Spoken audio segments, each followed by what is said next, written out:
Խոստմանս համաձայն հիմա կմեկնաբանեմ 3 հրապարակածս տվյալները, ոմանք կռահել էին, շատերն էին կռահել, որ թեման առնչվում է առողջության ապահովագրությանը, բայց քչերը կամ ոչ մեկ չէր կռահել, որ թվերը արտացոլում են 65+ տարիքի թոշակառուների առողջության ապահովագրության համակարգից օգտված լինելու վիճակագրությունը։ Այսօր ես արդեն տվյալները թարմացրել եմ եւ կներկայացնեմ 2026 թվականի հունվարի 29-ի երեկոյան դրությամբ առկա տվյալները եւ հետեւաբար 65+ տարիքի 57 թոշակառու առողջության ապահովագրության համակարգի միջոցով օգտվել է 4 միլիոն դրամ եւ ավել արժեցող առողջապահական ծառայություններից։ Դրանք կարող են տարբեր ծառայություններ լինել, վիրահատություն եւ այլն եւ այլն։ 158 թոշակառու 65+ տարիքի օգտվել է 2 միլիոնից 4 միլիոն դրամ առողջապահական ծառայություններից։ 802 65+ թոշակառու օգտվել է 1 միլիոնից 2 միլիոն դրամ արժեցող առողջապահական ծառայությունից առողջության ապահովագրության համակարգի միջոցով, որի համար թոշակառուն ոչինչ չի վճարում։ Վճարումները կատարվում են պետական բյուջեից։ 500,000 դրամից մինչև 1 միլիոն դրամ առողջապահական ծառայություններ է ստացել 1208 65+ տարիքի թոշակառու։ 6558 թոշակառու ստացել է 100,000 դրամից մինչև 500,000 դրամ արժեցող առողջապահական ծառայություն։ 2481 թոշակառու ստացել է 50,000-ից 100,000 դրամ արժեցող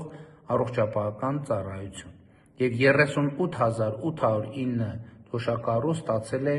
մինչև 50,000 դրամ արժեցող առողջապահական ծառայություն։ Ընդհանուր առմամբ 3 երեկոյան դրությամբ 2026 թվականի հունվարի 29-ի դրությամբ առողջության ապահովագրության համակարգից օգտվել է 50,073 65+ տարիքի թոշակառու եւ ստացել է 4 միլիարդ 924 միլիոն 110,310 դրամի առողջապահական ծառայություն։ Ուզում եմ հատուկ մեկնաբանել մինչև 50,000 դրամ ծառայություն ստացող շահառուների դեպքը, որովհետև խոսքը հիմնականում վերաբերվում է այս պարագայում ոչ պարտադիր, բայց մի մեծ մասը վերաբերվում է դեղերի ձեռքբերմանը։ Ուրեմն նախկինում մենք էլի պետական բյուջեի միջոցներով դեղեր էինք ձեռք բերում եւ սոցիալական որոշակի խմբերի հատկացնում էինք, իսկ բազմաթիվ թոշակառուներ իրենց միջոցներից ձեռք էին բերում տարբեր ցուցված եւ նշանակված դեղամիջոցներ։ Հիմա այս ծրագրի շրջանակներում մենք որոշակի փոխհատուցում ենք հատկացնում, ոչ թե դեղ ենք տալիս, այլ փող ենք տալիս մարդկանց դեղ ձեռք բերելու համար։ Ինչու՞, որովհետև նախկին փորձը ցույց էր տալիս, որ երբ որ պետական բյուջեի միջոցներով մարդկանց դեղ ենք հատկացնում, շատ դեպքերում դեղանյութը նույնն է, բայց այդ դեղի բրենդը մարդիկ ասում են այդ դեղը չի ազդում ինձ վրա կամ բավարար արդյունավետ չի, ինձ այլ դեղ է պետք եւ այլն եւ այդպես շարունակ։ Եվ բացի դա, սա վերաբերում էր նրանց, ովքեր որոշակի սոցիալական խմբերի ներկայացուցիչներ են, բայց այլ թոշակառուներ 65+ տարիքի բնականաբար ձեռք էին բերում, գնում էին սեփական միջոցներով դեղամիջոցներ։ Եվ ահա շուրջ 38,809 65+ տարիքի թոշակառուներից, ովքեր ստացել են մինչև 50,000 դրամի ծառայություն, մեծ մասը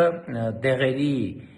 գնման կամ մի զգալի մասը դեղերի գնման փոխհատուցումներն են, եւ ես կոնկրետ դեպք իմացա մի 65+ տարիքի թոշակառու, ով նախկինում մինչև առողջության ապահովագրության համակարգը ամսական մոտավորապես 40-50,000 դրամի դեղ է ձեռք բերում, հիմա առողջության ապահովագրության համակարգի ներդրմամբ ինքը այդ նույն դեղամիջոցների համար սեփական գրպանից ծախսել է ընդամենը մի քանի հազար դրամ։ Ահա այսպիսին է առողջության ապահովագրության համակարգը, ինչը կարևոր է այդ թվում մեր թոշակառուների սոցիալական վիճակի բարելավման, առողջության, կյանքի որակի բարելավման իմաստով։ Շնորհակալություն։